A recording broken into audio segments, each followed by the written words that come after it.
Ready for the mosh pit, Shaka Bra. What's up, everyone? Welcome back to StrangeCast, Player One vs. Life is Strange fan podcast. I'm one of your hosts, Adnan. My co-host, the Shadow, the Eagle, Adam Evalt.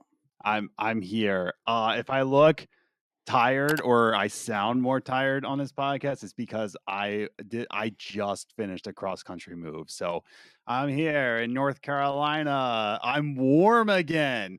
Adnan, can I tell you something? Yes. Something about living in North Dakota, and I lived there for almost 4 years. Um, you when when I say that it's winter for 6 to 7 months there, and you are just saying like, God, will I ever feel the sun ever again? And then what happens in North Dakota is that it's winter, and then there was one winter where it was like I was praying for the sun again. And then the next day it was like 89 degrees. It was 90 degrees. It was summertime within a day.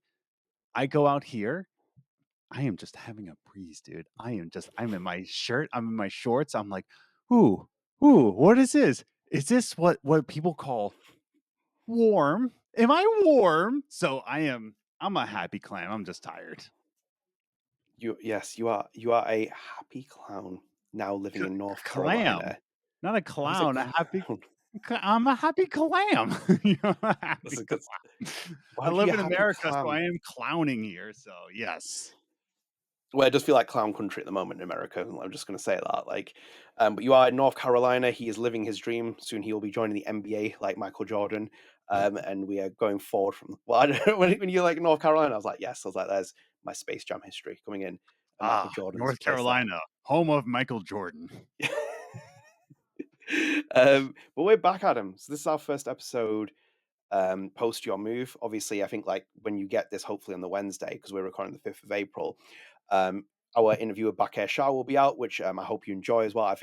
I watched it back, Adam, as well when I was editing, and I think it's fantastic. Like some of the highlight moments in there, hilarious, like in terms of entertainment.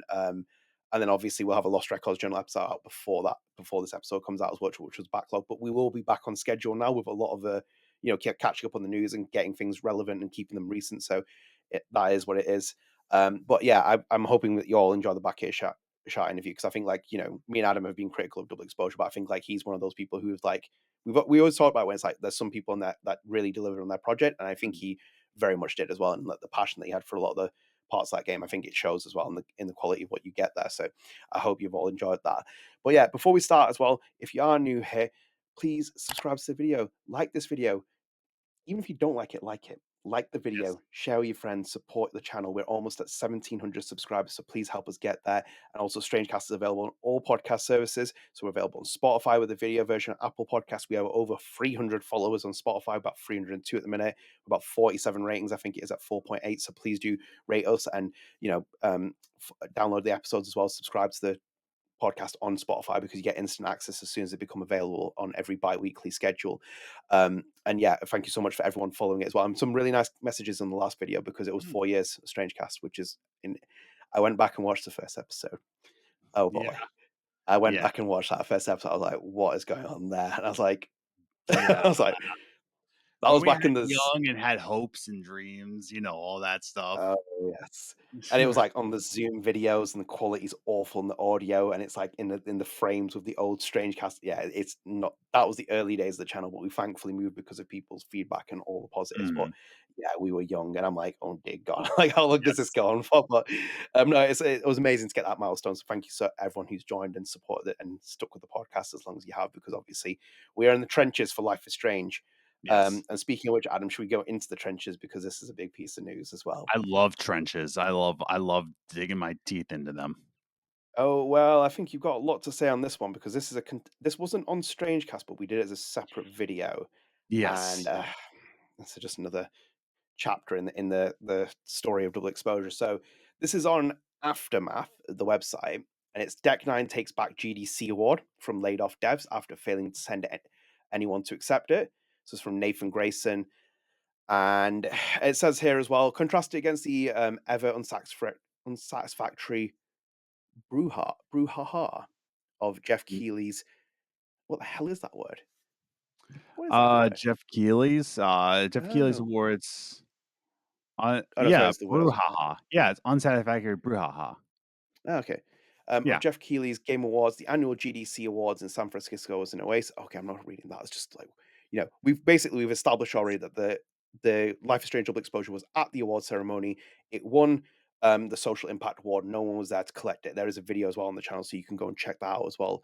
But here's the main part of it. So through articles on sites like PC Gamer and Kotaku clarified in their body of text that some former Deck9 employees were present at GDC, and narrative prevailed that nobody who worked on Double Exposure was in the room when the big moment happened, that nothing could have been done. This is incorrect. So this is from Giselle Francis, who was narrative designer on Life is Strange Double Exposure, and she told Aftermath, on the night of GDC Awards, I was in the audience sitting in the section meant for the general public.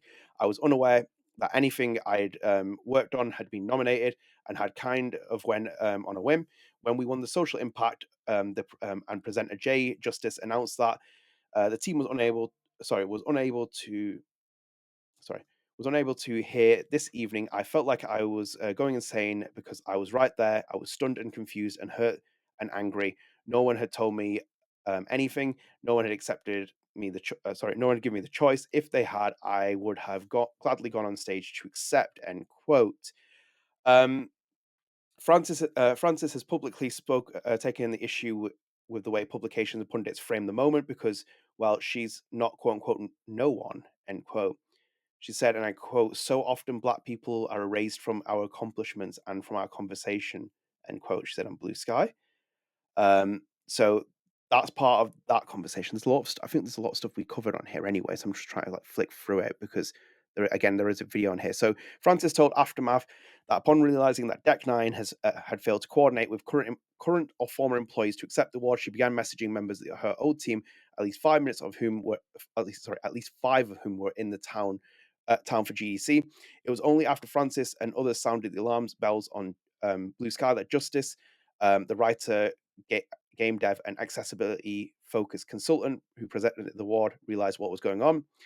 Justice told Aftermath, as the presenter for the Social Impact Award at the GDCAs, I was not told who the winner would be in advance. I found out as I read the teleprompter at the same time as everyone else. I have been told in rehearsals that at the time unnamed winner would not be there. But I know Giselle. I knew she had worked on Life is Strange Double Exposure, and I knew she was attending GDC this year, though I did not realize she was in the audience at the time. Still, so after I read the name, I realized there was at least one person who could have accepted it. Still, with seconds to keep the show running on time, I took the award backstage and handed it off to the event staff. I then checked my phone, where on Blue Sky I'd been tagged on a thread where another developer who worked on Double Exposure commented about winning the award. End quote. So as you can see, it's carrying on all the way from here. Justice proceeded to invite Francis and other former Deck9 developers backstage for a photo shoot. They were then allowed to collect the award, spend the final 30 minutes of the show in the VIP section, and attend the GDC Awards after party, same as other nominees. But as far as Francis is concerned, the kerfuffle still proved consequential. So there's a lot of stuff in here. I'm not going to go through the entire thing, Adam, because we're going to be here for a while. For the So main in point. itself, yeah. So in itself here as well, like going to here further, further down in here it says Deck9. So even a studio co-owner, Lucy Leons, wrote on Blue Sky that she and the others were not aware, quote unquote, of the award. She said, and I quote, "So glad you were there to accept the award," end quote. She said in a since deleted post from an ex-employee.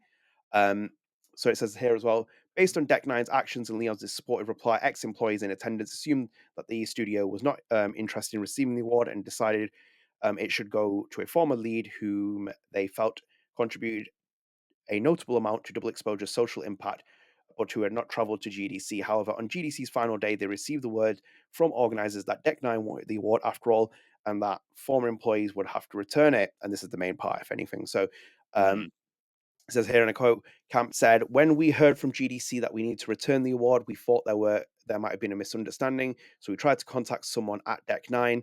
The person we got through told us that Jeff Lynchford had just gone on the plane and wouldn't be reachable until after the after the deadline GDC gave us. Later, a GDC organizer clarified to us that Deck9 had in fact contacted them to ask for it back, so we returned it.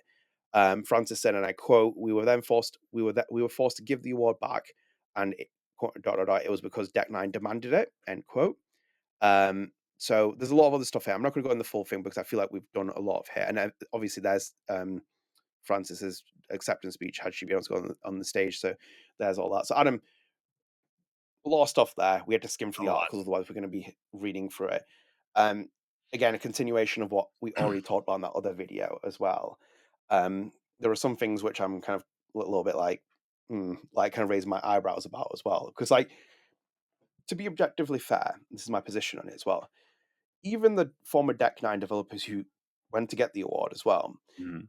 it's not just your award, it's everyone's award because social impact Right. means everyone did it because even the performance director and the level designer or anyone else has credence to that award. It's not just about the story element. Like everyone collectively wins that award.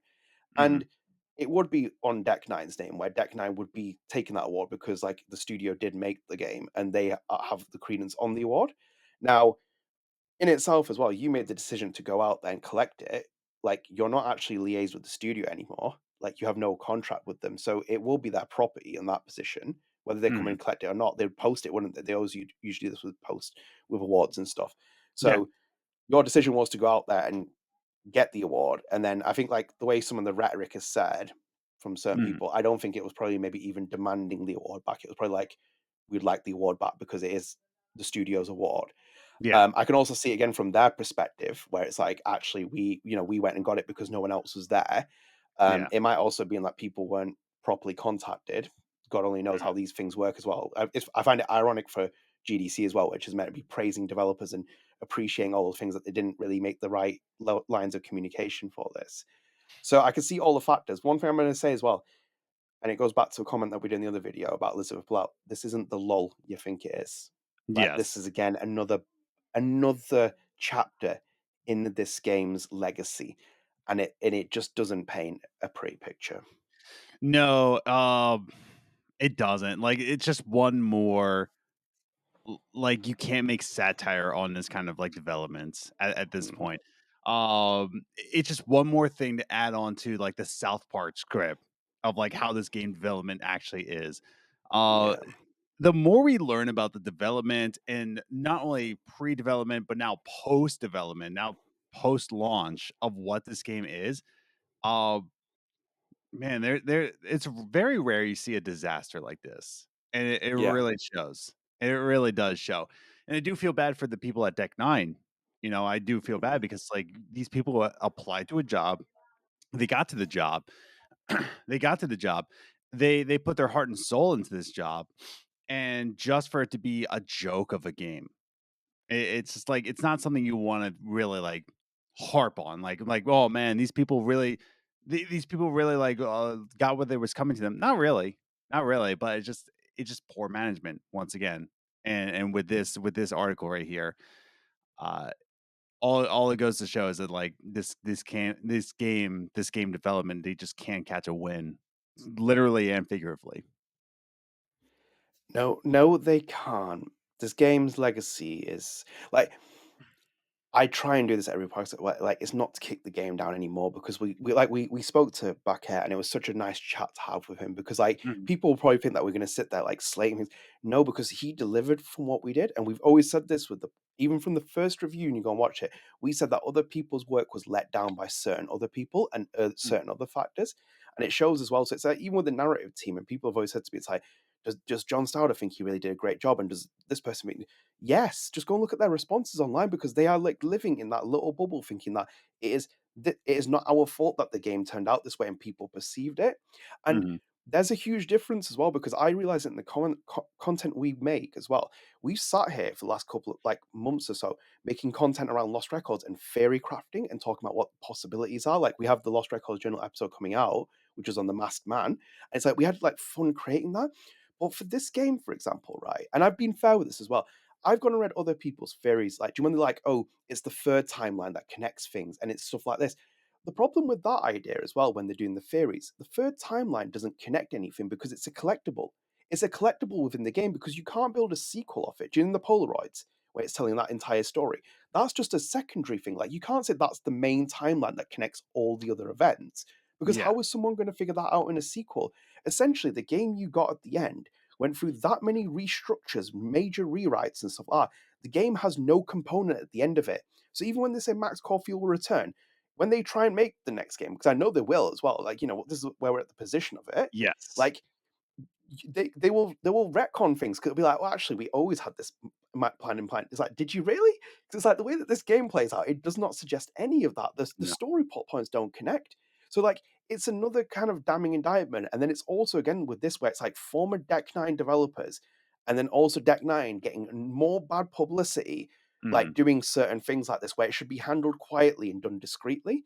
And I do see it from both sides where it's like the former developers feel like, oh, we should go and get the award because like no one's collected it and it's something we worked on, we were proud.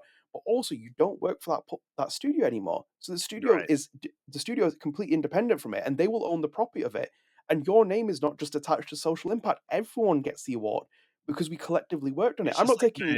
when the team wins the Super Bowl, the World Series, or the World Cup, I guess, if you're one of those people. But like specifically the Super Bowl, like even the bench players get a ring. They get a Yeah, Super Bowl ring. I believe also the rule, even if you were traded and if you played part of that season for that team, you still get a Super Bowl ring. Like you yeah, got that team to the Super Bowl. So it's like it's everybody's ring, right? And with the World Cup, everybody gets to lick the soccer ball, I guess the winners do. Is that what happens? I don't know. I only watch real sports, real man sports like baseball. But but yeah, it is entitlement like or it you are entitled to that win, like you said. yeah, yeah. But that's like it's a collective thing, and it's like I'm not trying to get involved in the personal politics of this because this is like your decision to like go and get the Mhm, award. Like no one said to you go sure. and get it. But you might have been there in attendance. There might have been reasons why Deck Nine didn't go and collect the award. Like there might have been reasons for that. But like ultimately, where we're at here, like and to cause like even when it's like when Giselle said like demanded the award, did they demand the award back or did they ask?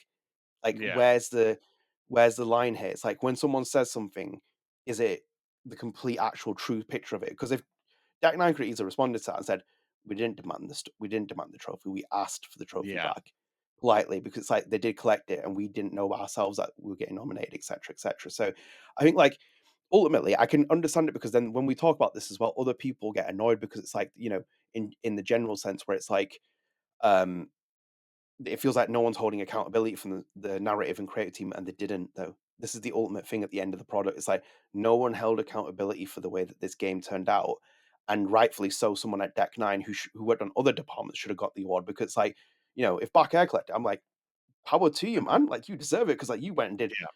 you delivered on the level designs. You listened to the interview, go and watch it. We had a really wonderful chat with him as well. And it's like you realize that for me and Adam, we're not sitting there saying, well, why did you make it like this? It's like you actually came in and pitched in good ideas for the narrative and pitched in good ideas for level design. And it's the same with like Webb, for example. Like Webb went and collected the award at GDC. He's performance director. It's like no one would bat an eye. They'd be like, oh, actually, you really did well with that. And that's Yeah. what makes that social impact come out. So all kinds of developers could have come and collected the award. I think it's just another thing where I just don't understand it. And I'm going to ask you this one, and you don't have to answer as well because I might be putting in the blasting line as well. I So I love did being talk in to someone blessing else. line. Well, I did talk to someone else about it off podcast because they were just asking my general perspective. I just wanted to ask you about that Francis comment in there, which was about Francis has publicly taken issue with the way publications and pundits frame the moment because, well, she's not a no one. And she says, so often black people are raised from our Mhm. accomplishments and from conversation, end quote. Yes. Um, I How do do I find feel that an about that? interesting comment. Well, Yeah. I just find it an interesting comment she put there as well because I did read like her speeches and stuff like that, and like the conversation about like the black that part about being like a black developer because like there is like certain things in the industry which are like difficult for someone to be a developer Okay. in that. But I'm about to go on fire right here. Francis is absolutely correct. And whether or not we're talking about the game here, right? Francis does have a point here because especially nowadays, oh, keep the politics out of games. Guess what, everybody? The dog is barking at this point. When we live in a nation that is erasing Jackie Robinson's military experience. We're erasing that from the public. We're erasing the Tuskegee Airmen from all of the Pentagon, I believe, Pentagon's history. I believe it's Pentagon's like library. But like there's so many times and examples that black achievement has been erased, forgotten, ignored, right? Uh, and when you live in an existence like that, any win is a win. Any kind of achievement for the black community is an achievement that needs to be highlighted and what's the word I'm looking for? Showcased, Embraced. embraced, showcased. It needs to be. And unfortunately, we live in a time frame where we have to solidify black achievements. So, while it might be just kind of like oh, why'd you say that, Francis? Francis has a point. Like Francis absolutely has a point there. I find it interesting the way that that she's framed it though, in terms Sure. of like the publications aren't acknowledging her and stuff. Because then again, it screams like I need to be recognized because I'm an individual, and maybe Mhm. it's targeting the fact that she's saying that the way that headlines are being presented, saying like no one collected it. Technically, Mhm. that is the truth because no one at Deck Nine collected it, and I think that's the Right. entire point of the narrative that they're spinning in the media, which is what I think is the right thing to do as well, because that's how I'd frame it. Because for me, if she collected it, that's not part of Mm. the story because she's not Deck Nine anymore. So it's like the entire point is that no one at Deck Nine collected the award. This is again your decision to go and collect the award because you did it Sure. yourself. Yes. But I wouldn't be erasing you from history by saying that because you're a black developer, because in itself, again, this is not an individual award. It's not you though. So it's like it's not like you won the award and then no one at Deck Nine came to collect it. It's a Mhm. collective award, and it wasn't just you were sat there not collecting it. I think it's just let's put it this way. It's more of you're in counseling courses now. Um Yes. you it's a trauma response. Yeah. It really is. It's a trauma response, and right now the trauma is that the black community is being forgotten and not highlighted. So, when there's any award, it's a trauma response. So, like that's just what it is. White people, especially white men, straight white men. The only factor I don't have is neurotypical. Oh, look at me. I can't win everything. But neurotypical straight white men will not feel this kind of trauma response when getting award because we're always awarded, right? Mhm. Um, can I just go on a response of just like anytime like the mom goes away, oh, the dad's the hero. Your dad's the hero for taking care of his own children while mom's away. What a hero! Wow, and you have to praise him. Or like the man doesn't cheat on his wife. Oh wow, what a hero! Wow, he didn't cheat on his wife. You're white men, white straight men are always going to be achieving something, whether they did anything or not. I'm Mhm. going on a tangent at this point. Uh, but what Francis said is more of a trauma response for the society that we have lived in for over a century. So I Yeah. don't know. I understand where they're coming from. I understand it, and I understand that you don't understand it because Britain is famous for treating everybody equal, and there's no racism in England. It's all lollipops and fairies over there. Yes. Wow. Wow. What? You're telling me there's racism in England? Never. You're never. I. It's just there's certain. I'm not going to try and dig myself into a hole because I'm I saying know. that there's certain ways it's presented, and I think the way that she thinks that the media presenting it is not the right truth. Because in itself, as well, like Sure. Justice went and collected your award, who is a black woman as well. So it's like Mm, you aren't being erased from it. And then again, this isn't. You would be for me. You'd make a claim that you were being erased from history if it was Giselle Francis's individual award for writing that has been ignored, so no one at the studio came and collected it. But ultimately, right. you are only an individual in a collective sum of people, which is already from a diverse studio So, of different people.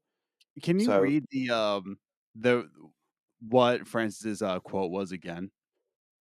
yeah, Like how I think I closed the actual link. There we go. Um, Francis I'll told get it up here. Aftermath on realizing that Deck Nine failed to coordinate with it was only Francis who and others is sounding Lawrence and Blue Sky that Justice, the writer of the game dev, accessible I got as it here. okay, go for it. So it's this part here. Yes. So that Francis quote publicly there, if it's highlighted. Francis has publicly taken issue with the way publications and pundits framed the moment because, well, she's not. no one. So often black people are erased from our accomplishments from, she said, on Blue Sky. So often. So I don't understand what issue you have with it. So it's more in the sense that in the way that she's framing it, it's saying that because the headlines are spinning it saying that no one collected the award, it's not acknowledging the fact that she went and later collected the award. And that it individually highlights the fact that she went and collected the award. But the Okay. story in itself, as a media thing, if I was writing as a journalist, I would Yes. frame it on the way that other people have done, which is that no one collected the award because no one Oh, at okay. Deck9 Sorry. I collected it. thought you were arguing something completely different. So you're arguing. Sorry. I thought No, because you we have completely lost the frame of this. But no, that's what I'm highlighting. Not that, like. not I'm not. Okay, you're highlighting this as a journalist.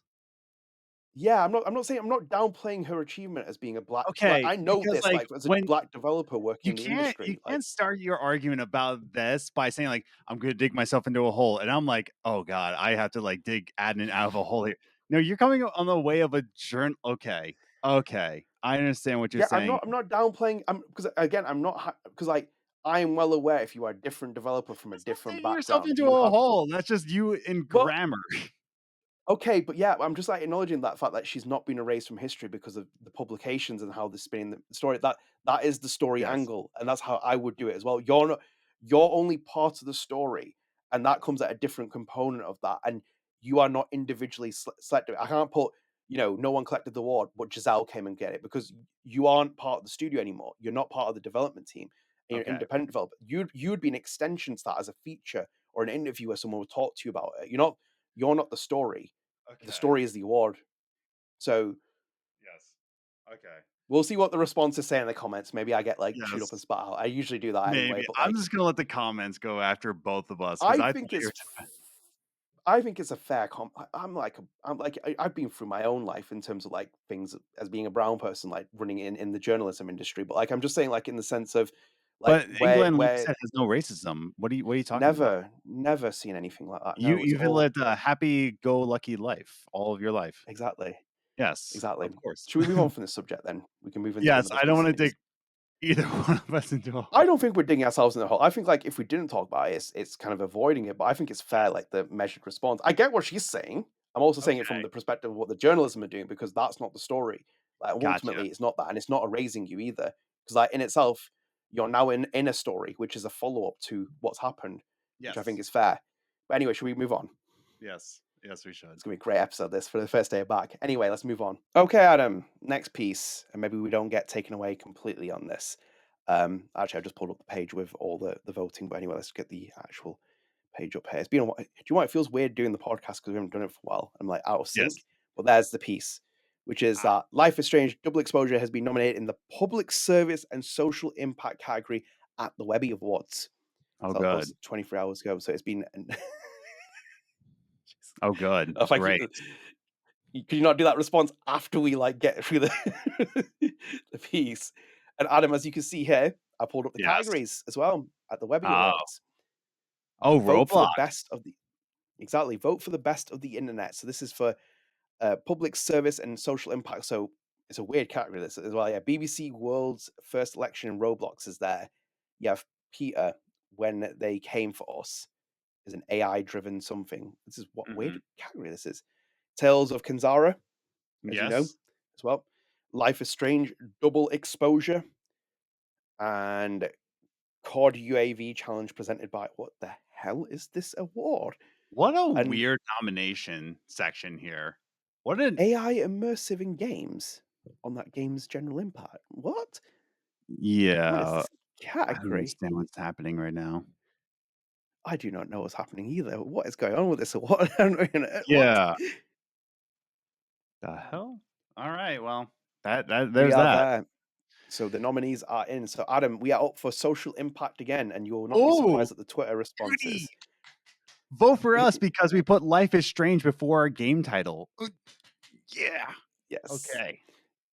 You will not be surprised that people are already responding in the comments saying, like, I hope this is not another award fiasco. And I'm like, oh yeah, God, it's like, That's yeah, like, I don't know, man. Like, I don't think Life is Strange should automatically get game yeah. for impact just because you put Life is Strange. It's just like Okay, well, you can put Call of Duty in front of a Tetris game, Call of Duty Tetris, and it won't be nominated for a first person shooter, but it still will be because you put Call of Duty in front of the name. Or it's even like oh, they put oh, what's the game that was put under the fighting category? Oh, I can't remember the game. And the Sifu. fighting character. Yeah, they put Sifu in the fighting game category. I'm like, what are you talking about? Um, so yeah, I don't know. It's just once again, you put Life is Strange in front of the title, and you automatically seem like you want to have the like you're It's entitled it's to a that. it's a Yeah, token award essentially. yeah, It becomes that's very, what I mean. and also as well, it's representative of where Life is Strange is, because after 10 years, it's doing the same thing time and time again just to Yeah, get those kind of awards. And in itself, it should be pushing for narrative awards because that's what it should be yes, going for. I.e., like the first one, which won a BAFTA for that. Like yes, it's not doing that. It's going back and falling in the same category, which appears in every single award ceremony: games for impact, games for entertainment, games beyond entertainment, whichever variation it is. and that's And the other it's just, thing. Yeah, like why are you trying to be nominated for awards? Why aren't you trying to like okay, I know I'm going into the whole thing of just like, what? Why aren't you doing what you're supposed to do? Your job, brr, brr, brr." But it's more of just like you're so focused on winning awards when your launch has been a disaster. You've fired all of your staff at this point. Like you've fired 75% of your staff, and yet you're like, please nominate us. The game deserves to nominate for what? Your game is always on sale, and yet you're always just like, please, we need an award. We need a for what? Who's gonna collect it? Nobody works there anymore. Great. Like nominate them for dude, put them in the Chuck E. Cheese personal achievement award for God's sake. I'm sick of like all this like oh, oh please don't. It sounds like like an award honestly ceremony for Jeff's show that soon, that sponsored by the, Chuck E. Cheese. the Chuck E. Cheese Jeff Keighley 360 no scope award goes to Life is Strange double exposure. There we go. Wow, we I have bags under my eyes because of this game, man. Like I don't know. It's just Um, it's this is, okay. by the way, the funny part is this is usually me on the podcast doing it, and it's you.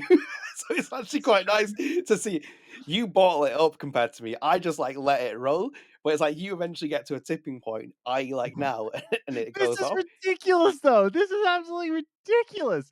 Public service and social impact. Public service. And we have BBC's world's first election in Roblox. Like, we have Code UAV challenge represents. Okay, I need to know what this is. Code USA presented by USSA. Call of Duty. What is it? One more step, and you're on the way to casting your vote. But what is it? UA United States assist veterans. But like again, we're assisting veterans here. Tales of Kanzara is talking about their past, their actual heritage. Yeah, Life is Strange double exposure. Like Nepo Baby gets a book deal. The book, like I why are we on this subject? Why are we here? we're back on Like it. it's oh my god. What a ridiculous thing to like try to like By the way, please. Yeah. I think that's the most scathing. Like, I remember when people were tweeting the thing about where it's like that review where it says it's bad fanfic and stuff. I think your Nepo Baby comment is more brutal than any review critique of this entire game. Because if I Okay. was a writer and I Yeah. wrote that and I heard someone say it's like basically about a Nepo Baby crying, I'd be like furious to get that label on there. It No, really just let it out is, like, though. at Just the let it end of out. the I know you day, bottle it up. I've been letting it out. What are you talking about? It's No, just because like you let me do my rants and you watch it like laugh in the background, but I know how you feel, and it's eventually gets to these kind of points where you just pop, and I'm like, because there it is. you put a little posh to it, like, quite, why are we voting for this? Yes, spot the tea. But, like, I'm going about this like an American. This is ridiculous, dude. Like, this is absolutely, like I don't know, man. Like, what are we doing? But Because Digital again Chumps gave it a great score, remember? It was on the accolades trailer. And it got the okay. big scores, like, you know? Oh, whoopee. Like, a couple places give it a 9 out of 10. Great job, everybody, so that you get in good remarks with Square Enix.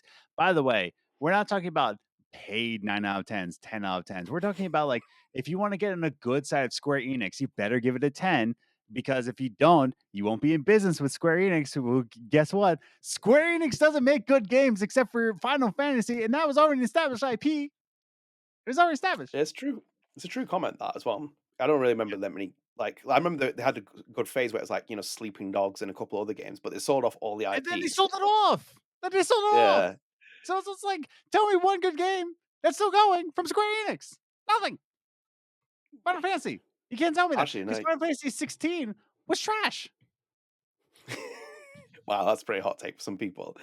I didn't enjoy Final Fantasy 16. I'll say that personally. I thought I've enjoyed the sevens. The seven rebirth is like peak, but Yeah. again, that's just remaking what is already good. So it's like you already have a good foundation for it. And something new from Square Enix. I haven't Yeah. seen anything major. Like the last one, remember Forspoken? We talked about it. $100 million Yes. budget and it bombed. Again, And it was another like, Square Enix blunder, dude. Like the Dragon Age 3 blunder. Like they're blundering everything. So it's just kind of like what me and Adnan are not really caring about being in good remarks of Square Enix because Square Enix, like really? we don't yes, because they don't make good products. Send me a free jacket and then I'll make good remarks with you. But like you don't make good products. Donod, on the other hand, makes great foundational products. I will say that I'll say that with my full chest out. Good foundational projects. I've been playing Gerda. Gerda slept on, dog. It's such a good game. Don't Nod makes good games. Square as a publisher, because again, now Don't Nod is in the line of publishing. So when I'm saying that Don't Nod is making good, they are publishing good games. They're publishing Mm, hidden gems. Square doesn't understand what a video game is. They understand what marketing is. That's pretty yeah. much, and even then, that's it. That's all I have to say. Stupid Webby Awards. Dumb. Vote Well, for yeah, vote it's for Tales of Kinzera. on StrangeCast, he's like, Yeah. Vote for Tales of Kinzara. the problem is, and we said it Yes. time again, I can't sit here Mm-hmm. and say great things about like double like even because I know that it there's a very small fraction of people that really enjoyed the game. And they Yes. really enjoyed it. And if you enjoyed it, then fair enough. I'm not gonna sit here and gloss over a game that was stuck in development hell and somehow saw the light of day in the way that it came out. Because ultimately it Yes. fails all By overall. the way, And the as you the said new as term well, is glazing. You're glazing a game. what did I say I was doing? Glossing. Did I? Yes, you said it twice. Oh, I thought I You have said to be glazing. yeah. Like, Come on, be more Gen Z with you. It's glazing. I did think I thought it says glazing that. But yeah, like in a nutshell, basically, double exposure represents a game that has not evolved in 10 years. So like Life is Strange has like rotted a little bit. So it's like it does the same thing. Oh, here's love interest. Oh, here's this thing. Oh, here's this thing. Here's a social impact award. To win social impact, you need to do what Hellblade did, for example. When Hellblade came out in 2015, that first one from Ninja Theory, that was great because I was like, you actually Oh, deserve. sorry. Could you hear that? Yeah, what was that? That's wild. So I went to our next news piece and then I looked it up on Steam and then the trailer started playing. So you could hear Oh, that. jeez. I don't Yeah. think So it'll come through the video. I think it might just come through to me, to be honest. But we'll yeah, see. generally speaking, Yes. it's just like with the social impact award, as you said, like this this ain't gonna move. No one, by the way, no one's gonna look at it and be like, oh, the Webby Awards gave this social impact, so I'm gonna buy it when it's 80% on discount. Oh, actually, it's not an 80% discount at the moment. Okay, cool. I'll wait for the Yes. 90% discount. Honestly. It's just so it's so painful talking about this game. This was such an open goal. I cannot believe someone messed this up. And my word, man, like it was so easy. This would be like making Star Wars: The Force Awakens and like not putting Han Solo and Princess Leia in it and just doing the new characters when you have the chance. It's wasted. So I don't know what they're doing here with the Webby Awards. It's such a weird award ceremony. And the replies again, Square, Square Enix. I know you listen to this Mm-mm. podcast. They don't pivot, pivot, and pivot. God help you otherwise. And I know that that's going to have to happen as well. Like pivot. Otherwise, this ain't going to end well. It's going to be the same thing time and time again. And you see it in the replies. So yes, the Webby Awards are there. If you'd like to vote, go and vote. Adam is going to vote for double exposure. My God. Sorry. Ah, my God. What are you doing? Go away. I'm literally just on the Steam page here. Sorry. It just blasted. Also, anybody who's watching this, I have just set up my new setup here, so I tried not to like press any new buttons, but during the move, maybe a button was pressed. So yeah. It's Anyway, been 2 weeks since we recorded, and the entire podcast has fallen apart. It's been like yes. one thing I can't read the screen. You're playing videos. You've like gone unhinged on double exposure after like a long period of bottling it up. It's like Well, because all like coming up.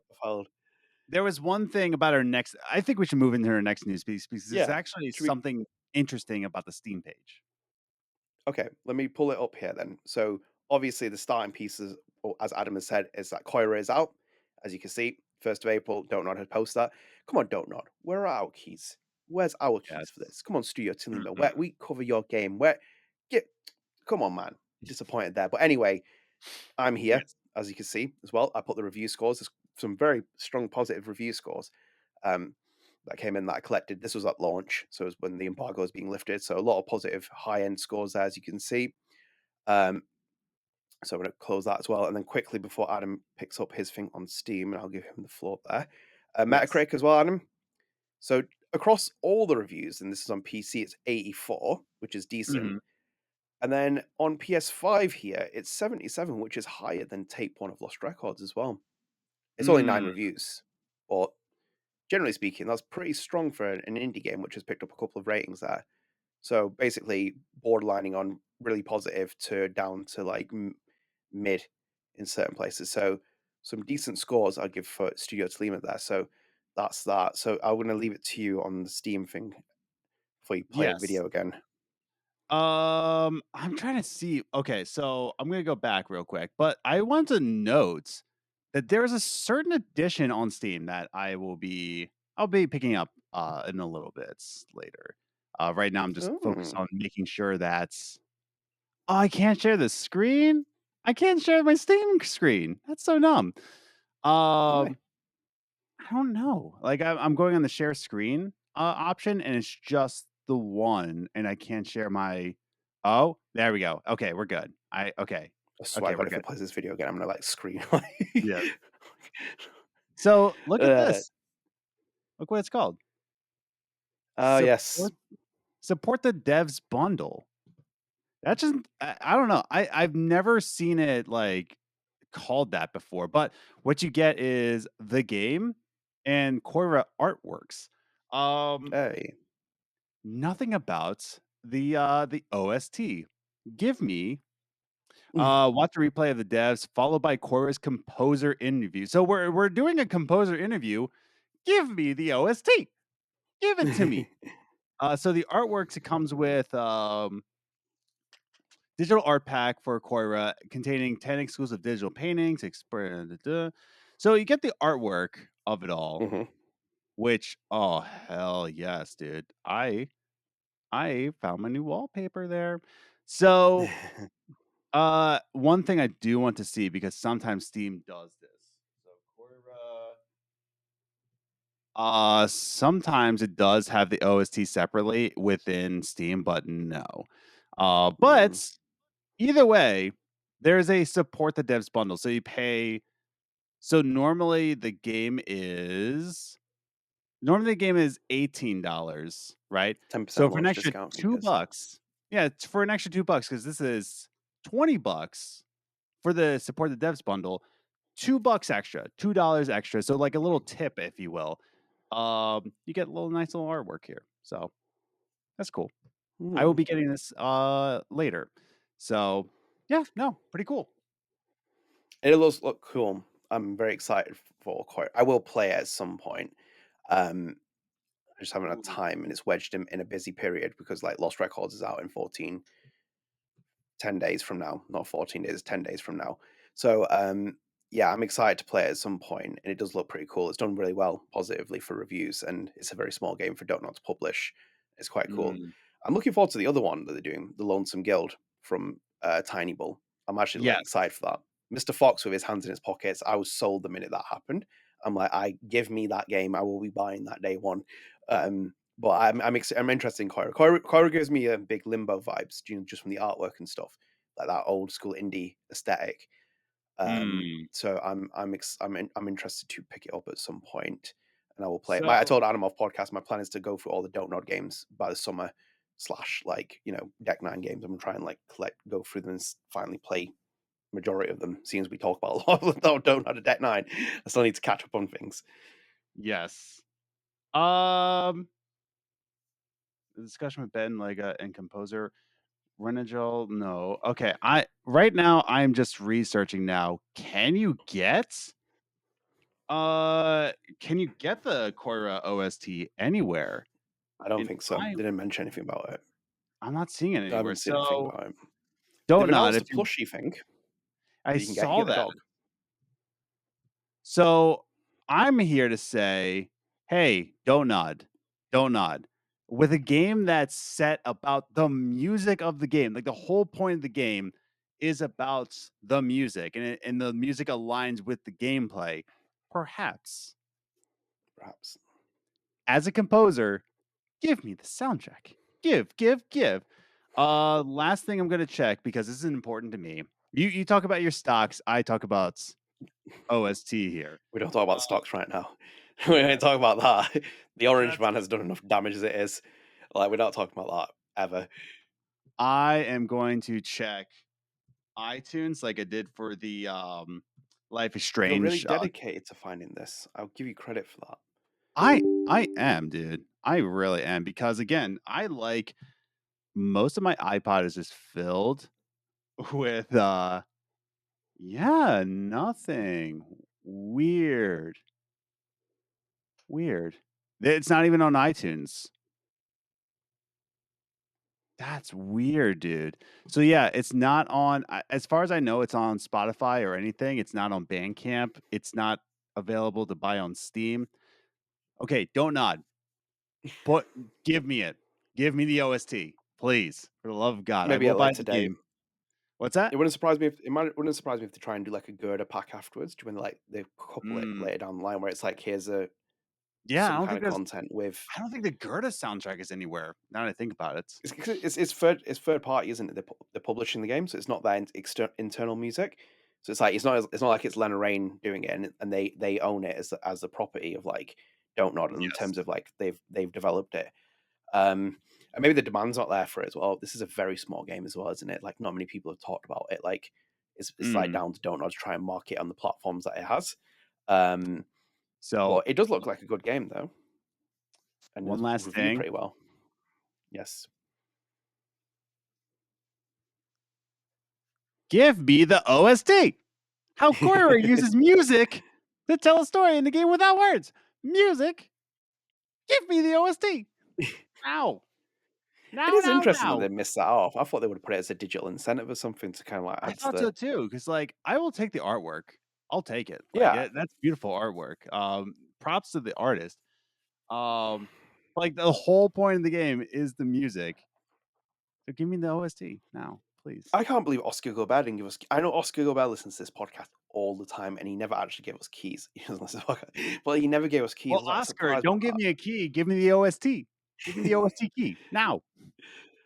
I think yeah, it looks interesting. I will pick it up and play it. But congratulations to Tolima to get the game out and get the reviews it has as well. It's very positive for it. It's a game score as good as it has done. So exciting stuff for them. Adam, should we go into our next piece of news? This is an interesting piece. Absolutely, yes. So this was I found this. So this is Zoe Thorogood, who is the writer of Life is Strange, Forget Me Not. This was Titan Comics' second run with Alex Chen and Steph as the story. And so she put here in a tweet where she's put, I ordered the Life is Strange book I wrote so I could post about it, but I guess they never printed the version I ordered, so I never got it. LMAO. That's What? see Elizabeth Blau. That's how you use LMAO instead of lol. Just pointing that out for you, Yes. That's how you do that's when it's a flex. And then in another tweet, someone said there, do they still not give creators complimentary issues they worked on? And Zoe put, I got some individual issues, ha ha ha. Which is Can we like just talk this? By the way, this might not just be a Square Enix thing. This might also be a Titan thing because Titan deals with the licenses different from Yes. Square and stuff. But my God, man, like, can we please talk about how? Oh, are we really in 2025 and you're not like sending? Why would you not send her every single copy she did with all the covers? Like, because she did some of the covers, but then she obviously wrote the main Yes. story of Forget Me Not. But I'm like, why does she not have these? Like, what It's is? wild, dude. That's just the whole entertainment industry. It's just like Yeah, there's some individuals that just will not get anything that they worked on. yeah, No, that's why contracts are a thing, and then sadly, that needs to be part of your contract is that you get individual. It's wild to think about that. yeah. But Imagine yeah, that skimping on that. Imagine just skimping on that of all things. It's like, yeah, we're not gonna like, we're not gonna give it. Like, what? for Why? real. What are we Oh my doing? God. Yeah, what a sad day to be an artist in 2025. I wouldn't know anything about that, but Yeah, it's I feel for Zoe. Like, that I haven't read that comic yet. It's still on my shelf as well. But I represent the UK people, and Zoe is also UK. So, you know, up the British, bloody hell, send her the bloody hell. comics and the individual Yes. issues. But no, when I saw that, I was like, what? I was like, it's like, how have you not sent her the comics? It's like, send her every single one so she has a copy of it and like she can frame it on her wall because she deserves that because she's like done her part in doing that project. But my Yes. word, man, oh my! Like, can we go a day with this franchise not doing something that leaves egg on its face? Like, when's the last time we covered something positive from the series? Be honest. Jet question: when's the last time we covered something positive about Life is Strange? Um, I don't know. I don't know. It's true, isn't it? It's like I don't come on here. It's like bashing things. I think people come here because they also find therapy from it as well, because we're all like Yeah. healing from the same trauma. But like, when's the last time we talked about something from this IP that was like really positive, where we're like, actually, we'll take it as a win? I think if anything, it was Steph's story where me and you were both like, actually, this is Yes, really good. Steph's story was the last time though. I was just like, wow, they really get the Life is Yeah, Strange franchise. And then after that, it's just like, yeesh. Yuck. we went down like a hill, but we'll come on to Steph's story because that is a piece. But should we move into our next piece? 'Cause I think this is a bit of a bigger one. Which Yes. don't you sigh? You sigh after I read the story. That's the main one. So Adam, as you can see here, Dmitri M Johnson, who is the founder and CEO of DJ2 Entertainment, has said that the Life is Strange TV adaptation has not been shelved. Square Oh Enix boy. first announced that partnership with Legendary Entertainment for a live action TV show in 2016. So if you're listening as well, someone sent a message to Dmitri Johnson on his Instagram in the comments, and they put, sorry to bother you, just want an update. Just wanted an update. Was the Life is Strange TV show shelved? There's been zero news about it for a while, and Dimitri Johnson responded saying, definitely not shelved. And just for context as well, Adam, because I think this was the most recent news we got on it, and this was here, which was on 2022 from Games Radar. Life is Strange TV series. Oh wow, that's big. Life is Strange TV series potentially coming to Amazon following Mhm. following a new deal. So as it says here as well, like Amazon Prime could potentially get it. According to Deadline, Amazon Studio has signed a quote unquote first look deal end quote with production company DJ2 Entertainment. Loosely speaking, this Ooh. means that Amazon will get a first look in for DJ2 Entertainment's project, which will inevitably lead to them being available through Prime Video. So DJ2 Entertainment's working on it. Legendary is working on it. This is the project that got Shawn Mendes attached to it. Do you remember that? Yeah, I do. It says Yes. as well there, it says like singer-songwriter Shawn Mendes was attached to write the music for the series, as well as actors.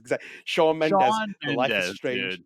Life is Strange connoisseur as he is, like as he attached to it. So this was like the last link of it, but I mean, there could be worse uh, choices for music. Let's be real here. There could be worse choices. We could have Skrillex writing the music for Life is Strange, you know? no, no, take that back.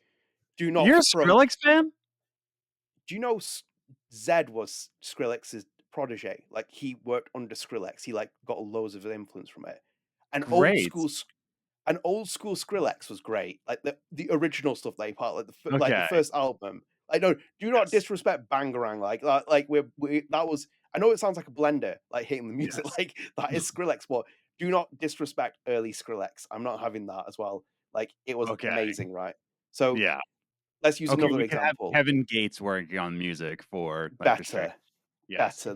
There's a better I example of it. remember I had somebody say that they were just getting into hip hop and they're like, you know, Kevin Gates has the best voice in hip hop. I'm like, ah, like Kevin Gates? No. Like maybe You know what? he Judge Riaz sentencing to the abyss.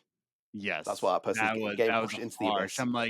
I'm like over J. Cole, over Kendrick, over like I was like in history or like right now. I was like, oh, probably in history. I'm like, that's hard, dude. That's Over a that's Vanilla Ice. I'd put Vanilla Ice ahead of that. I'll Like, put come on, Vanilla like, Ice over Kevin Gates, dude. I'm like, not a he's chance. Kevin Gates has a vibe, but it's like the best voice in hip hop. Like, you need to stop and you need to read. I gave him a recommendation to listen to Redman. He Yeah, hated Redman. He hated Redman. I was like, I will kick you straight into the abyss for talking smack about go Redman. straight. um, yeah, Adam TV show. Is it going to turn up? I mean, now that we're seeing that it's definitely not shelved, and Amazon has wanting they're wanting more like well-known IPs to be part of the show to get more customers into Prime Video. I think we're going to get it. I think we're going to get it. Is it going to be now the real question is it going to disappoint us? Uh God help listen, me. man. Listen, like I said, there's worse musical artists that could be on this project. Shawn Mendes isn't a bad choice. It's an interesting choice to say the very least. I'm Oh my god. like like there's definitely worse people to put on this. I would Like who? Like Charlie the Puth. fact that you're put. The fact that you're putting a defense up for Shawn Mendes says I'm a just lot. like I just want something positive from this. Like again, the Fallout show on Amazon, it was so good, dude. It was so good. Um, am I saying that like okay, like again, The Boys, well beloved, right? The Boys is well beloved on Amazon. Um, Invincible, well beloved. So like Amazon doesn't really put out a lot of crap, But yeah, but for them, they're distributing like some of these shows. Like this one, this is done by Legendary and DJ2. And yeah, like, what have they? I swear, wasn't like DJ2 doing the Expanse or something before that? Before it then moved to Amazon, where Amazon started taking it and made it yes, actually like. And yes. I'm like, I just, I, It's I don't leave Max alone. I just want to retire. I want to retire from StrangeCast. I want to be I in my. I just want to know what the story is going to be and who the cast is and who do we know who the main writer is? No, they just haven't. What They that just that said piece was definitely the not most. shelved. Yeah. Yeah, like that's the so basically what we know is that the Shawn Mendes attachment was on the project, right? DJ Yeah. Two Entertainment was like signed up for it. It's live action. Yes. Legendary's involved with it. It's potentially coming to Amazon because of the deal that they've done with DJ Two, and it would obviously be based Yes. around the first game. So the blue-haired girl would return. Um, I'm mm, do you know what? It's basically 10 years too late, but it'll can come we back have and Ashley Birch play Joyce? Can she be Joyce? she's no comment. But um, Yeah. that would saying that that would be actually, cool. Abby's been watching Mythic Quest and said that has recommended that as saying like it's worth doing because Ashley Birch has worked on that, I'm and not it's like subscribing to Apple TV. I know you know, but like I'm just saying Ashley Birch is busy with other little bits Yes. as it is. Yes. I will be playing Chloe Price. Actually, no, Luke will be. Luke's done that cosplay where he had the Chloe Price. Wait, Yes. get the man in the role, get him involved in it. Um, Yes. I think we're going to see this sooner rather than later, and I'm I also think like this will be deeply. 2026. I think we're going to see it in 2026. Oh my god! Yes. There's a who was it now? I was talking to someone about it. It's because there's a link to this as well. Whose daughter is it? Because it's Ever Anderson. So let me Oh show you yeah. this as well. Yeah, because because this was linked to it as well, because like it was mentioned and then it never really went beyond that. Mm. So I'm just linking dots here. Don't think it's like some definitive fact that I've like pulled out here.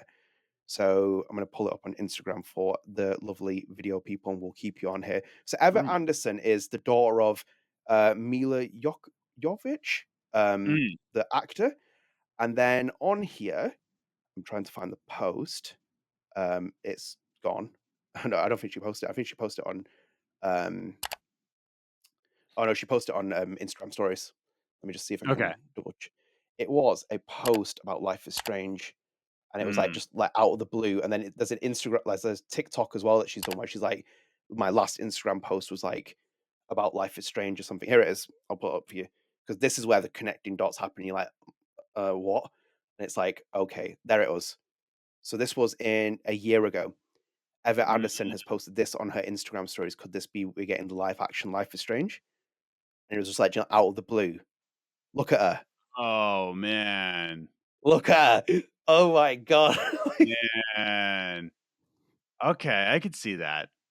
Like So that's she the did thing. like It's like it really depends who they cast and who's the writer.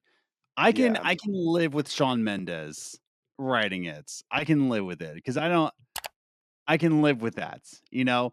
But like I really need to know more. But I do How think about that Aisha Farah? mm, so there's a window right in front of me. It is off the second store. I could if I just clean right through, just dive right through, I could just jump through that window.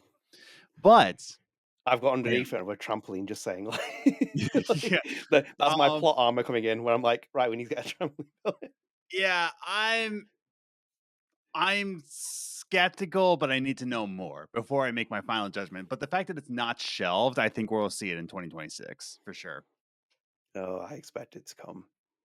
I Yes. expect it to come. And it also wouldn't surprise me if someone was shown this at the focus group. Yes. It really Yeah. wouldn't surprise me. Just a That's the thing. base. It's just like yeah, like I think people have seen this footage, and I think Amazon, if they've seen it, I think we're gonna see it pretty soon. The worst thing for me, and in my head, I don't know why I keep it. I hope to God they don't turn it 13 Reasons Why style. Like it's like, and they make it about Kate. Like if Kate Marsh is giving out cassette tapes, I'm gonna like scream. Like, Yes. I, oh my God, I'm sorry, I'm so cynical, but I don't think this is gonna be handled well. Like, I don't think they're gonna get the theme of what's going on here. Like to get the writing right with like Life is Strange is so difficult. It's such a difficult task to do, and I have like big fears about them because I don't think they're going to make it shot for shot remake, are they? Or like very similar to it. It's a TV show, so it's like we have to change up the story here. I'm pretty sure 13 Reasons Why stars in Shawn. So Shawn Mendes actually has connections to the Oh my 13 Reasons Why god! cast. Oh my god! Do you know that show turned? I think that was at 9 years old or something recently. No. Is it 9 years? 9 Awful years? show. I hate that show Wait. now. The more I think about it, I absolutely hate it. 13 Reasons I think Why it's 9 years old. 2017. Wait, no. 8 years. Yeah, 2017 it came out. Yeah. It's 8 years. God, dude. That's wild. That's Oh god, I wild. hate that show now. The more I think about that first season's like just the premise of the show is even more ridiculous as well. And then the fact they kept that scene in there and then later removed it, it was like traumatic to watch in itself. I was like, what was the point of this? And what did it achieve? Um yeah, on the point of also as well, because we're talking about it, please do go and seek out help if you are feeling down. There's always someone that will talk to you. Always. But back on the subject, this TV show, Adam, we're seeing it. It's coming up. I know it's coming. The dots are Yeah, there, and you are seeing this TV show. And what it turns out to be, I don't know. we'll see. But We'll look, see. if it's great and it's like fantastic, I'll welcome it. I'll enjoy it. I'll watch it and stuff like that. But my expectation, the way that they're gonna handle this, is kind of like here at the moment. And Yeah. with Shawn Mendes, it's a bit like down here. Like, Yeah. if it was Skrillex, it'd be here. Because like Of course. Max leaving her classroom, bangarang, like blasting while she's walking on the corridor. I'm like, this is revisionist history, and I welcome it. Yes. I'm like, Yes. perfect. Um, yeah, I'm when I saw that news, I was like, oh dear God. I was like, why has this comment popped up? I was like, Dimitri, please, like, please stop it. Like, Like we don't need honestly. that. Oh God. But Do you know what? it's weird in the strategy of things as well, because like the other thing as well, Adam, why it adds credence is the fact that Max came back for the game. So it feels like obviously during the Max reboot of the franchise, bring the TV show in. Let's make it all about Max Sure. now. That's why it feels like the motive is fitting there. I don't know much about this project at the moment. I really honestly don't. Like these Square, when it does deals with like other companies like Titan and stuff, it's like it's very different arrangements and stuff. So I Yes. don't know how much input they really have on this. I imagine they Mm, probably have some. Wouldn't surprise me, but I am a little bit worried about it. yeah. I'm not gonna lie. It's gonna be interesting to see how it plays out. But yeah, I'm God Almighty. Yes. Let's see. God help you. And as you said, I think the writer is probably going to be the big one, where I think we're all probably going to be looking at it thinking like, who's writing this project? And the budgets aren't going to be big either. And I'm a bit Yeah. scared. I'm just so scared. Oh my God. They're going to, I can see why they're doing it as well, because one of the things that comes from it is if you do it now, you get a new Mm, audience and you try and pull people in, which yes. is a knock on effect. But oh God, they're just what Yes. a weird time and world we live in, eh? Life is strange. So that's that. So should we move into our next piece of news? Because this is a Absolutely. smaller one. We're heading towards the finish line as it is. So let's pull this up here. So Adam, piece here. Yes. Deck 9 has turned 28 years old. So on the 1st of April, Deck 9, almost 30 years old. 1st of April was when it was founded, back 28 years ago, as Jeez. Idle Minds back then. So a long, Ah. long time coming. Um, what a time it has been for Deck 9 as well. I mean, it's got an interesting history, like from what it was making for like PlayStation games, like very like Mm, strange ones, then eventually rebranding to the Deck Nine Studios it is now, and then the games it's worked on, and then its current co-development service, and among many other things. It's been a bumpy ride for the studio, and it's done some good things, and it's had some high points. It's also had some big hits as well amid those like IGN yes. articles and stuff. An Yes. interesting studio, same as Dontnod. So 29 years Idle old. Minds. Idle Minds also the creators of Madagascar Escape to Africa, the Get it game. remastered. Get it remastered and put it out there. Get DJ2 Entertainment to do the live action for it. Come on, let's get this rolling. Let's get The Idle live Mind. action Madagascar. So it's gonna be like Mufasa. Yeah. Oh my god. Oh my god. Honestly, Yes. 29 years of Deck 9, that was 28 years as well. Like, there's been some highlights. I enjoyed covering a lot of stuff that they did. Like, obviously, the True Colors and Expanse era feels like the peak of Deck 9 at the moment, where it feels like they've like hit Yes. their peak. But like, fingers crossed, they can kind of, as long as Stefan Frost is still at that studio, I have a lot of faith in the projects going forward. Because it's Absolutely. like he is, as I've said before, the future of Deck Nine, and they'd be like if I was like Jeff Leon's the guy who runs it, I'd be like when Frost is trying to leave, I'd be like, Yes. probably like no, stay here, you can't Yes. leave. But yeah, I think there's been some high moments and there's been some low moments, but let's see how Deck Nine carves out its future because like in an industry where even Don't Nod is like moving around and trying to survive, it's a lot to be said. So should we move into our other piece of news, Adam? You got anything else to say? Absolutely. No, Okay, just like congrats. I hope you survive another 30 years. indeed. So, Adam, this is another interesting piece of news. So, this Mm, is Rosiee Thor, and Rosiee mm, Thor has been asked about a follow up to Steph's story, and they posted on Blue Sky. I get a lot of messages about my IP for Life is Strange and Firefly asking me to please write more in the series. And and the thing is, it's not up to me. But if you want that, or if you want more of any author's books, the best thing you can do is to write reviews on retailers saying as much. There was a couple of other tweets. mm. I think it's just like some extra follow ups, but I'm gonna leave that as it is. So that was like Rosiee Thor talking about Steph's story. Rosiee Thor is they and them pronouns as well, just to add to that because I double checked Mhm, for Rosiee Thor. Um, yeah, I think Rosiee Thor is giving you transparency about how these deals are arranged. mhm. Obviously, to do these things.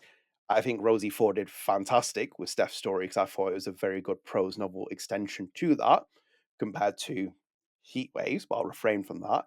And then obviously with Steph's story, we had Katie Bence doing the audiobook, and obviously Katie Bence is Katie Bence. I don't have to say much more than that because she's very good. So Mm, that's always a highlight for that.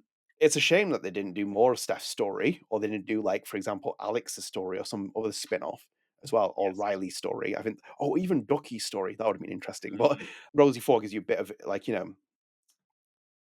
clarification there of like how these are arranged, and that people are reaching out and saying that, you know, will you do this? And they're responding saying like, this is the arrangement. But it's a shame that Square didn't get Rosiee involved in more stuff for the time Yeah. being, at least.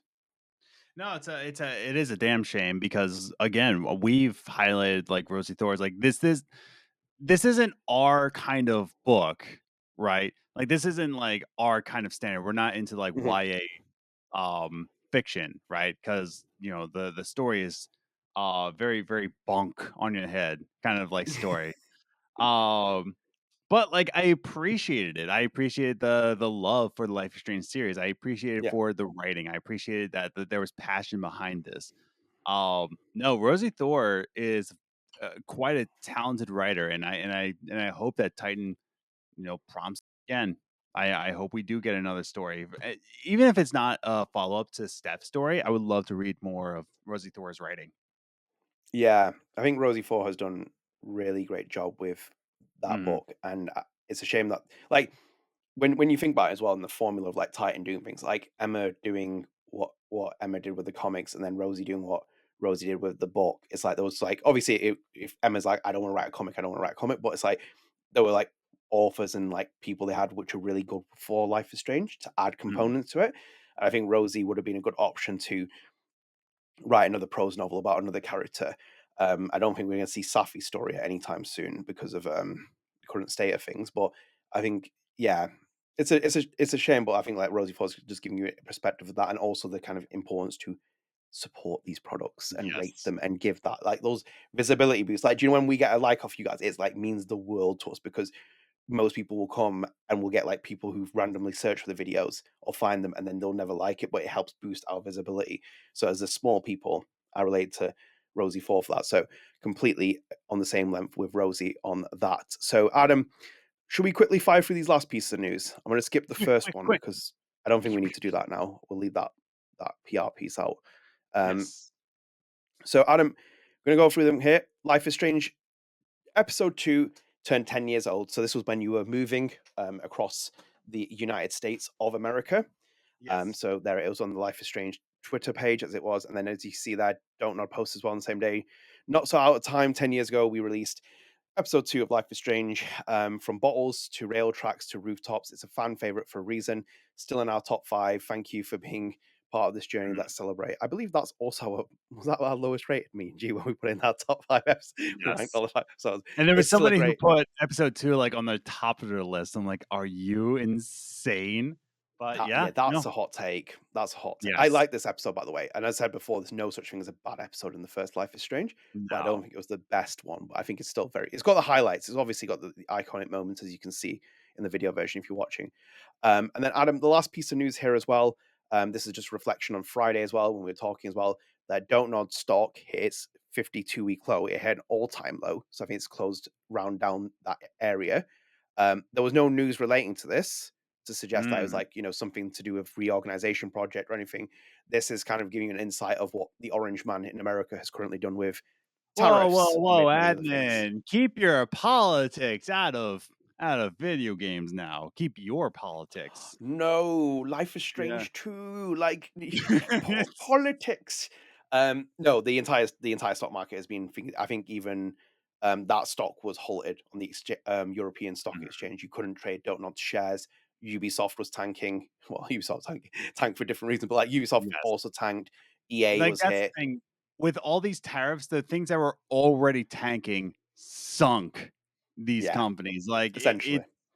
it's absolutely insane that nobody is stopping this. So God bless my country, man. Like, and just once again, as someone who lives here, and as somebody who has called their senators, they called their House of Representatives, like, hey, check your mans, right? Check them, like checks and balances. Check, check, check. Y'all are doing like insider trading. Check, check, check. Nope. Like every response I gotten from my Republican senators and House of Representative, now that I live in a purple state, I have more options. Wow. Hey. But yeah, every response I've gotten was just like, well, this is the Mango Menace's administration, so we're just here to assist, and if anything goes awry, of course we Mhm. know what our power is, but this is his administration. So this is what's happening. This is what's happening because of one individual man. So great. Thank you for that. And I thank you for the comments that you're going to leave underneath to defend all of this. So thank you for that. There's nothing more I love to do than to argue with people. So that's Of nice. course. Of Of course. course. Thank you. Thank you, Mango Menace. I would like to kiss your cheeks. Mwah. Both of them. All four cheeks. Dear Lord. My coffee. We're good. Well, thanks to fellow mugs for not making me spill my coffee. this Actually, is that was one actually hell of a podcast so it far. really is. I'm just sick of this whole tariff thing, man, because once again, talking about video games, now the pre-orders for the Nintendo Switch 2 have been delayed Oh directly because of God. this. So it's just like, thank you, Mango Menace. Thank you. Thank you. Thank For you. real. Yeah. For real. So I think we're at the end. Should we move into our comment of the day? We should before I get myself in some more trouble. Indeed. So we're going to our comment of the day, and this is from Blue Jay Samurai. And it says, Mm, well, I hope for the best for Deck 9 with their new dev service, but I still don't see them continuing off Life is Strange Double Exposure, considering the fact that the majority of the writers, producers, and even directors got laid off. It's now up to Square Enix whether they want to reboot with a new team and start from scratch all over again, or they'll just end there and possibly remove Max Caulfield will return ending scene. And with Deck 9, they'll probably do some new IP and will probably be separated from Life is Strange. mm, So thank you for that comment. mm. Adam, would you like to go I've first? I've already said it before. It's just kind of like with the whole eyes thing. Like, oh, when's the next Life is Strange? Like, with who? With who? What is it? With who? It's irresponsible to get people's hopes up. But at the same time, at the same time, can I also mention, right, Yes. that the people that run social media are not the CEOs. They're not the devs, right? So it's not the responsibility to make calls of when things are releasing. So if you're on social media and you're harassing these social media people, they're not the CEOs running the social media thing. They're just kind of the feedback people. They just say, "Oh, this person's saying this. What do you think?" Anyways, so what I'm trying to say here is that it's now up to Square Enix whether they want to reboot or with a new team or start from scratch all over again. Yeah, I don't know if they're going to go back to Max Caulfield. I don't know. I don't think they will because again, they just shot themselves in the foot more times than one. That's just and with Deck 9 they'll probably do something with a new IP. I hope. I mean, they have to. They have to with a new IP. They have to because again, I certainly believe that Square Enix is going to steer away from Deck 9. I think we're not going to see I don't think we're going to see another Life is Strange Deck 9 game. If at all. I don't I think Square Enix is done with Deck 9. I really do. So they have to jump ship to a new IP with a new program. So yeah, Blue Jay, the Samurai, you've hit the nail on the head. I've said it before. It's just what a storm this is. Do you really believe what you're saying? I really believe it. I really do believe it. Yeah. I don't think I we don't have anything insider news at all, but I do think stop giving me that face. Stop giving me that face. It's like, it's like, what are you on about? I do. We don't have anything insider, but I do think that Square is going to move on from Deck 9. I think we're going to see a Life is Strange game from a different developer. Probably a Square Enix in-house studio. Interesting. Stop. No comment from me. I think we'll move on from this. Yes. Let me just put it this way Okay. to the listeners. When they put Max Caulfield will return, I think you're downplaying what the future of this series is. I think the Yes. people from the focus group will be able to tell you that as well. Yes. This train ain't done yet. It's about to Yes. kick another high gear. It's an interesting take. I don't Yeah. agree with it. All I'm going to Okay. say, but yeah, that's all I'm going to say. As I You said, agree I with think a lot of things I say, so all I'm going to say is people are downplaying the future of this series, and they think that one scuppered entry is going to put everything on ice. And I I don't don't think believe it's that going to for put a it on minute. ice. I just think that we're going to see a shift with the Life is Strange series. I think they're going Oh, to, they'll shift. yeah, I think there's going to be a shift. But to put Life is Strange on ice, I don't think that that's not really Square's style. They don't really put things on ice. They either sell it or they just run into the ground. That's what Square Enix's options are. So, Yeah. but like unlike people like BioWare puts things on ice. That's their style. That's always been their style. Um, The but yeah, the one that I've seen repeatedly, people keep pointing out, is the Deus Ex Machina yes, situation with that. And yes. I'm not really too familiar. People have explained it. It keeps flying on my head, but they keep explaining that where it's like this is the end, and it's like Square Enix better. Not for I me. keep forgetting that Deus Ex is Square Enix. I keep forgetting that, They dude. sold the property off, didn't they? Afterwards as well. That was sold off after a Oh, bit, did so it's they? no longer. Yeah, I Hmm. think we I think last time we But said that it might have still been. I don't think it was it sold off to the Embrace or did it probably Idios was buy it? Racer. But that again, that's going back to what Square Enix does. They either sell their IP or they just run it to the ground. Like that is what they do. That's Yeah, always what they will do. There is no ice to be put on Square Enix properties. It's just always selling or like it's always selling off or selling within. Like that's all well, they do. because in itself as well, what are the two IPs that usually people affiliate with Square Enix where they really love it? Final Fantasy, which is the constant in the series, and Kingdom Hearts, and people scream for that and they don't get it. So it's like Dragon those Age. that and Dragon Age, yeah. So like you have Oh three no then. no We'll no, put sorry. Dragon Quest. Dragon so Dragon Quest. Quest, which did well in sales, but then was Life is Strange sold Yeah. underwell. So it's like that was affected. Yes. So essentially, that's the time frame. But I will say it again, and I'm 100% convinced in this as well. We're not done yet. We're No. not done yet. And when that screen was meant to tease excitement for Max Caulfield will return, now it's a threat, and the threat is Yes. real as well. Yes. There will be things that will come. We'll talk about, I think, in the future as well, because I think the series is going to go an interesting path. I think now because of what's happened and the way that Double Exposure has been received. But Square for me is not done with this IP. And I think and I think I'm gonna take what you said. I think they're gonna run it into the ground. That's where it's gonna end. If they're gonna run it into the ground and they'll end with a remake to try and make some money off it, and then they'll sell it off where it's in when it's in like an absolute state. There's no recovery point, Adam. There is no recovery Yes. point here.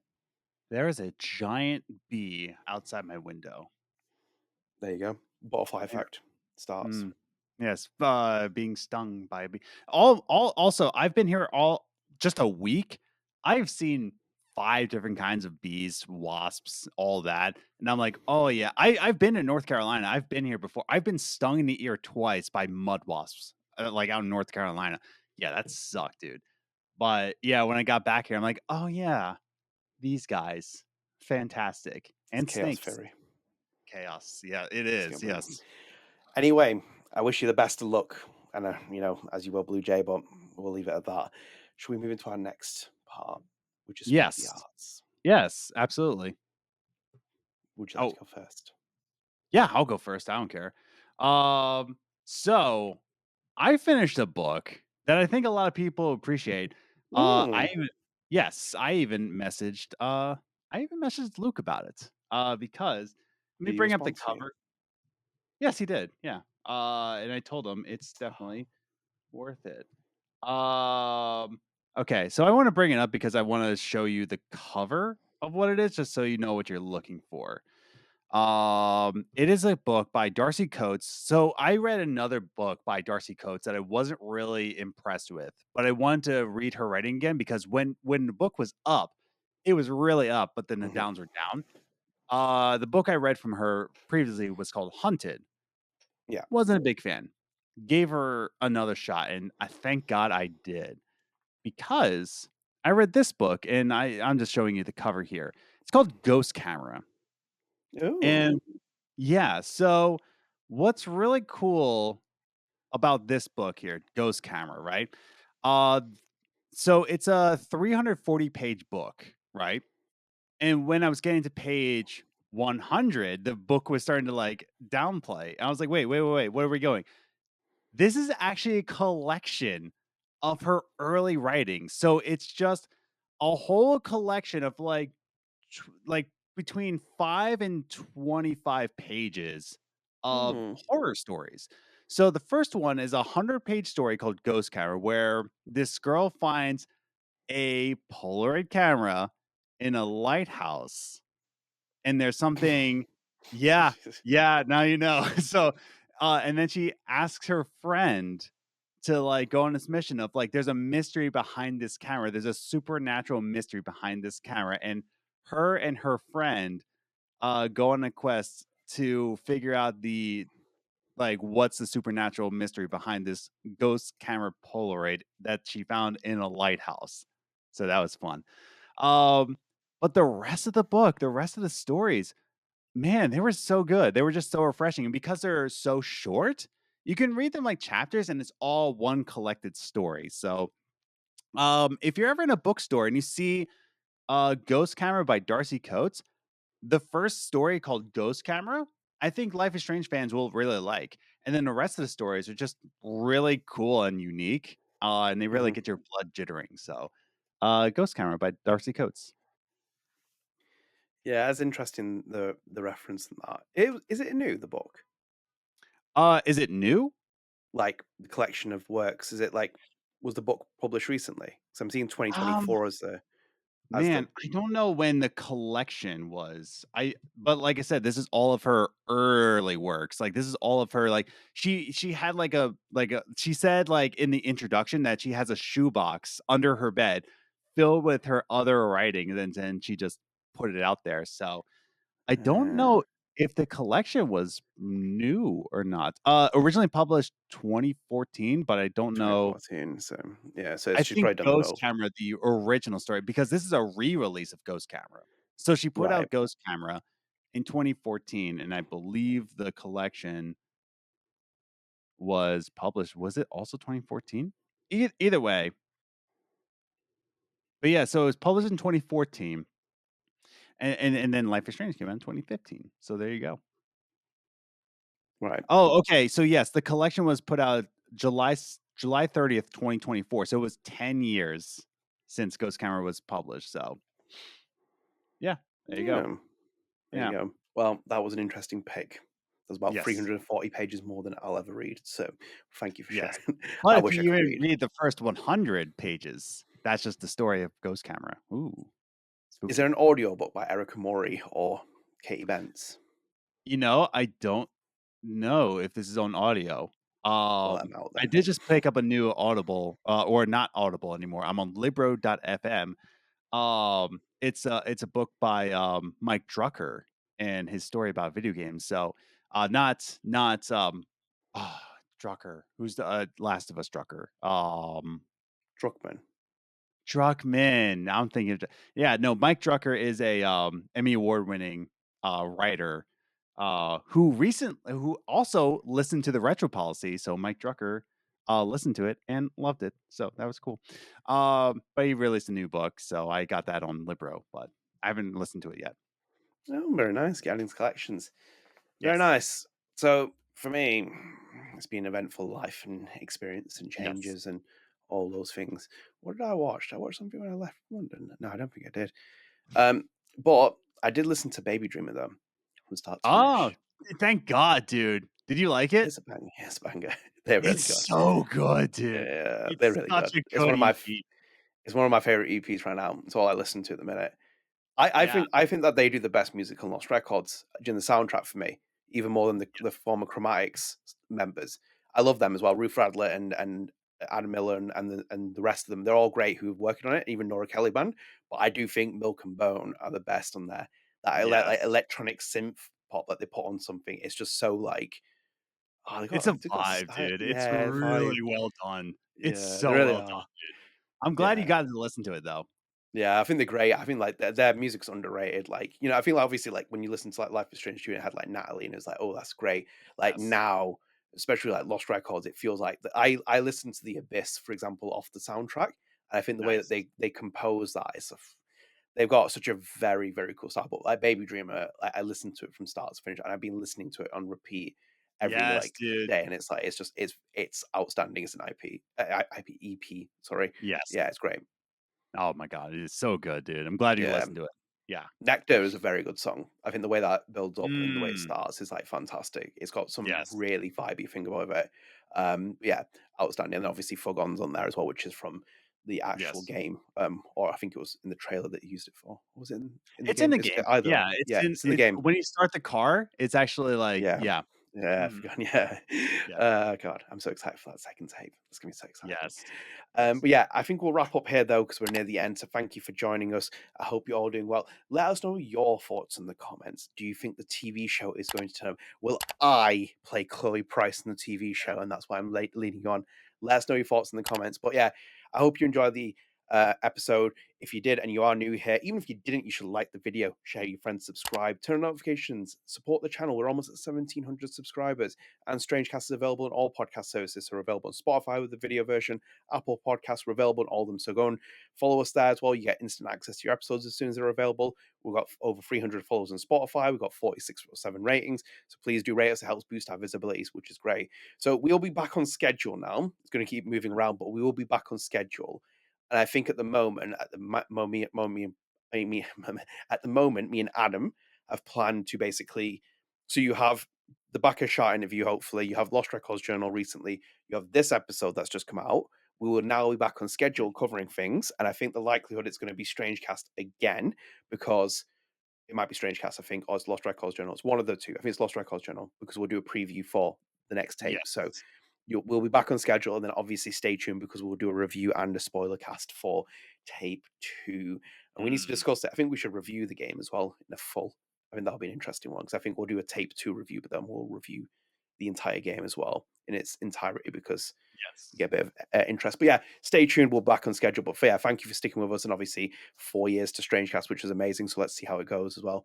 Got some exciting things to cover going forward. Yeah, but take care, guys. See you later. Bye. Bye. Ready for the mosh pit, Shaka Bra.